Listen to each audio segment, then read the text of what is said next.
Hi, I'm Omer and today we will be reviewing Suzuki Jimny. So let's start.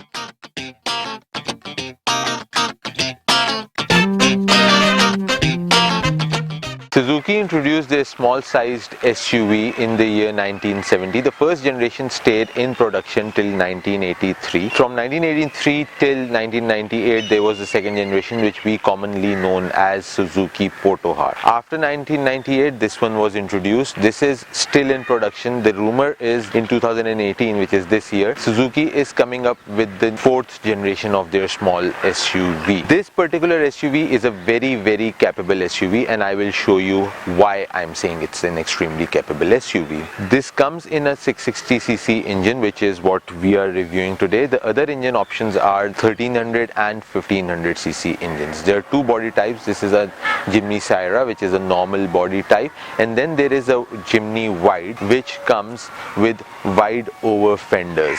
So today, first we will look at all the options of Suzuki Jimny, then we will take it for a road drive and see how it drives. After that, I'll take it on off-roading and show you exactly how capable it is. So what you see at the front of this SUV, it's not something raised up and the bumpers are removed or something of the sort.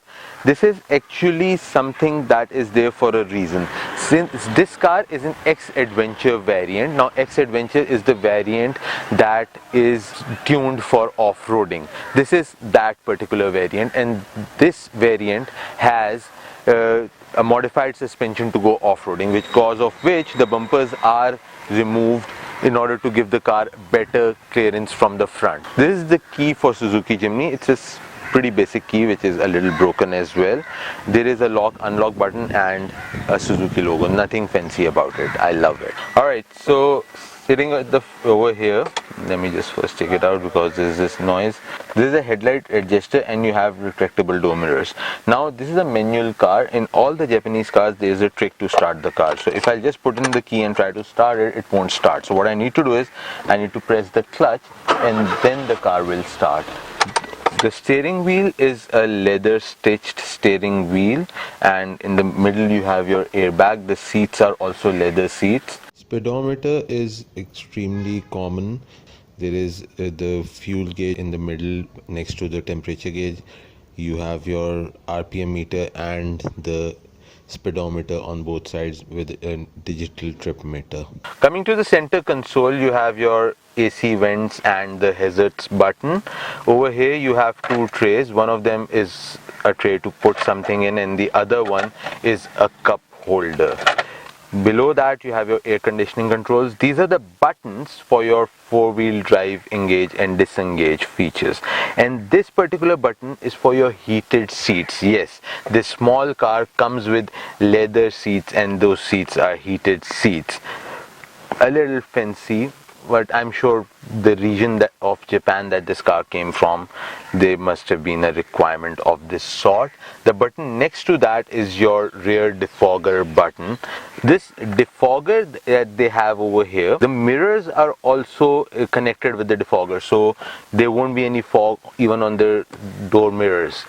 Below that you have your ashtray and your lighter, a small space to put something, a manual gear stock. The car does come in a 4-speed automatic as well, but this one is a 5-speed manual. You have your two cup holders in the center, you have a space to put something here, and you have your handbrake. Then over here you have your glove compartment, and that's pretty much it. So now I will show you how to go at the back seat of this car. For that, first you need to take the seat all the way at the front, then you recline it further, and then you come at the back. Now as you can see, getting into the back is not that big a problem, but over here it's not so comfortable. First of all, on the wheel arch they have this armrest, which is a big armrest, and they have it here because you're actually sitting on the rear wheel. So this one kind of push you in the center. So I'm not sitting straight, I'm sitting on an angle, I'm sitting in tilt, and the space over here is so small that if there is another person sitting next to me, the place would be uncomfortably close. So like we'll be uncomfortably close over here. Two good things that are here though One of them is that this seat has detachable headrest, and the second one is that this seat is reclinable. So there is this lever over here that you can pull and the seat goes back. These are two good things. Other than that, even this window is a fixed window, so if your air conditioner is not working, you will not be happy sitting here. Now coming to the back of the car, you have your spare tire over here, which is an old school up tire setup. You have your parking and brakes, parking indicator, all the rear lights over here. When we open this is how we will open this particular area. Now the trunk space that you get is very small trunk space, but the good thing is that these seats are foldable all the way at the front. So when you fold these seats, you do get some decent trunk space. These are all the interesting features of Suzuki Jimny. Now let's take this car for a road drive. Alright, so now we are driving this Suzuki Jimny.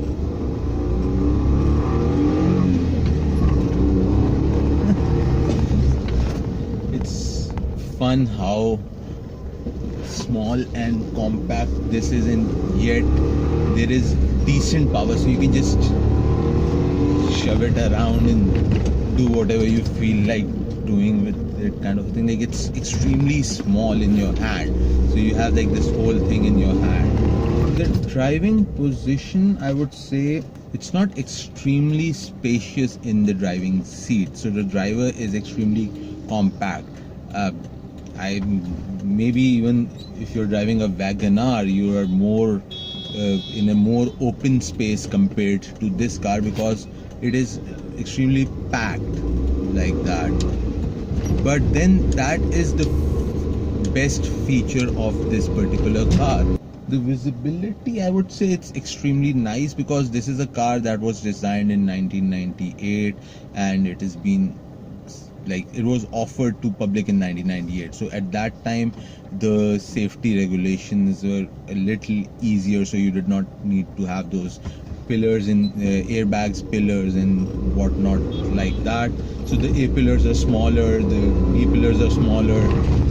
You get pretty good visibility, and the height that you are sitting at, and it's a small SUV, so it's a lot of fun. The fuel efficiency is not that good. That is a disadvantage of having one of these.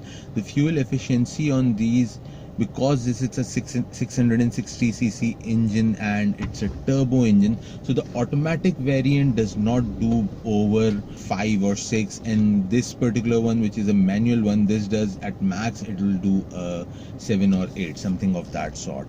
So the fuel efficiency isn't that good. The brakes, you have good brakes because there is ABS.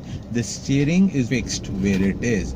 You cannot do much about that. So that is also one thing that you don't really like about this car.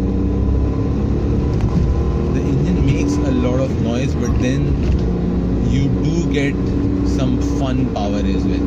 There is absolutely zero comfort if you will talk about how stable the car is. You can probably see in the screen that I'm literally wobbling with each and everything. But the seats are bucket seats, but that ends there. The ride quality, since this is something made for off-roading, the price of these cars still sell somewhere over $1 million rupees, even if you go for a 1998 model, and if you are able to get a clean car which is 1300cc engine and it's a clean car, you will not get that car for less than $1 million rupees. Reason being, there is a very high demand of these cars in interior Sindh, interior Punjab, interiors KPK, Balochistan. Those people really like these cars because these are very easy to take anywhere, and even if it gets stuck somewhere, you can just 5 or 6 people can lift it up and take it out of the mud or sand or whatever it is. This particular example, like the 660cc, these do sell over a million as well, because this is a later model. This is a 2010 model that we are reviewing today. To an earlier models, those would cost somewhere around 5-6 or something like that, 500 to 600,000 rupees for an earlier model. This is a 2010 model, so this also is over a million rupees. Park Suzuki is selling these brand new, the 1300cc manual ones, and those are not less than 2 million rupees. So the 1300cc, because it gives even more power than you get in a 660cc, those sell for even a higher price. And this one, which is 660cc 2010 model, over million rupees. There is a little body roll though. I would say that there is a little body roll, but it is a the height of this car, it is okay to have that kind of a body roll with this kind of a height. Otherwise, the car does not leave the road, so the road grip is there, and I have the air conditioner on, and cooling is also pretty nice. I'm really enjoying the manual transmission in this car, because it is overall, it's, again, I would say it's a lot of fun to drive this one. I have a clean road, clear road, so let's just try how much power it can produce.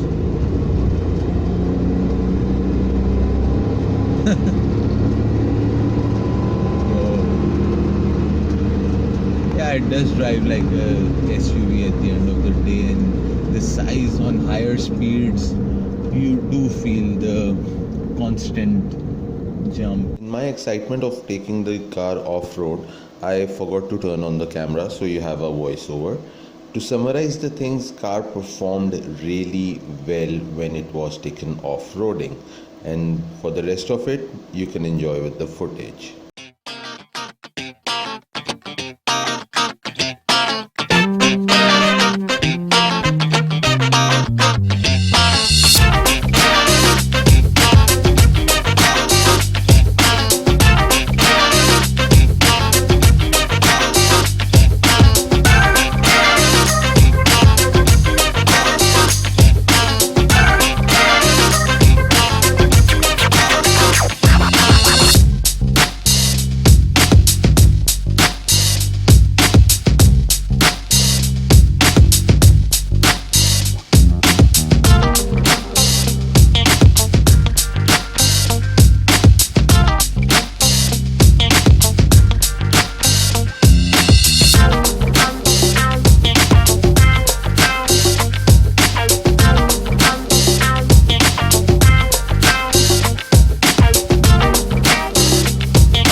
That was all about our review of Suzuki Jimny. Please let us know in the comment section what you think about it. Please like the video. To subscribe to the channel, you can click here, and if you'd like to watch more videos, you can click here.